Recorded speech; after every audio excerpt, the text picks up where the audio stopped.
Mhashamu Rais wa Baraza la Maaskofu Katoliki Tanzania, Mwadhama Protasi Kardinali Rugambwa,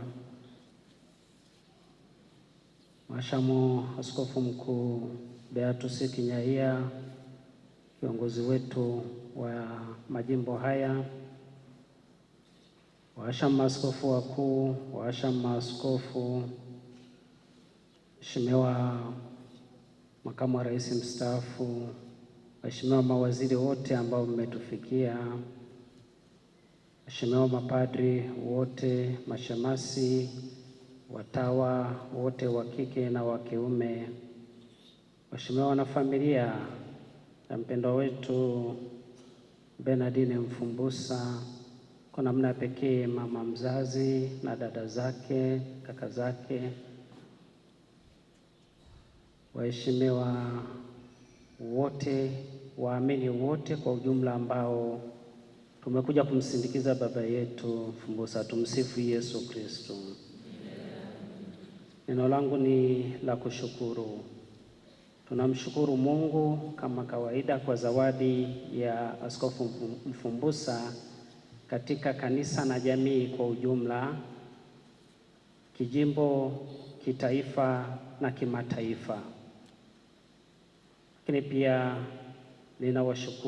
naishukuru kwa namna pekee familia yake ambayo ilimpatia malezi adimu yaliyomfanya au hivi alivyo, na walimu wake wote ambao walimsaidia na wengine wote waliomsaidia. Tunawashukuru sana.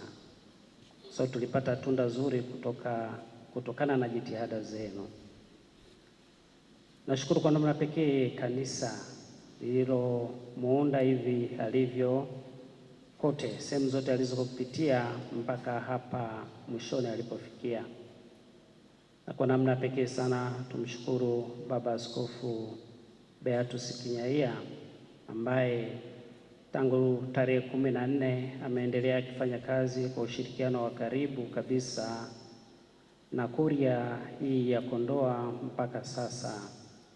Nashukuru kwa upendo na ukarimu wake na kwa mang'amuzi yake makubwa yaliyofanikisha haya mambo yawe hivi mpaka sasa. Nawashukuru wanakondoa kwa namna ya pekee kwa kupokea kwa imani msiba huu na kushughulikia inavyopaswa.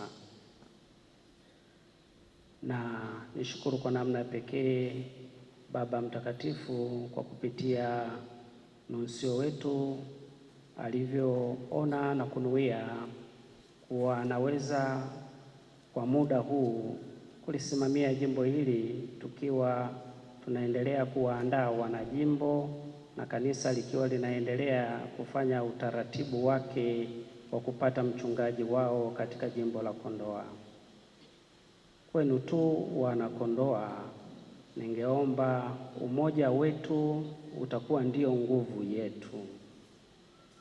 Lazima tukubali kusimama baada ya matokeo makubwa na magumu haya yanayopita, tuwe wamoja ili tuwe na nguvu, na hizo nguvu zitusaidie kumpokea mchungaji wetu tutakayepewa na kanisa, awe miongoni mwenu au awe nje ya miongoni mwenu. Baada ya kusema haya, niwashukuru wote mliofika kwa sadaka yenu kubwa. Najua mmetoka mbali na karibu. Asanteni kwa yote.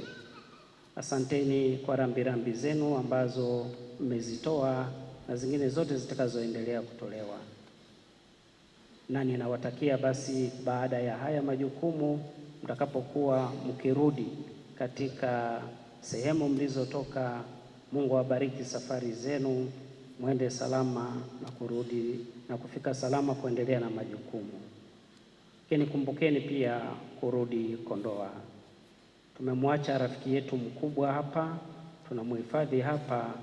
Njooni kufika kumsalimia, njooni kufika kuhiji katika kanisa hili. Raha ya milele umpe Bwana, apumzike kwa amani.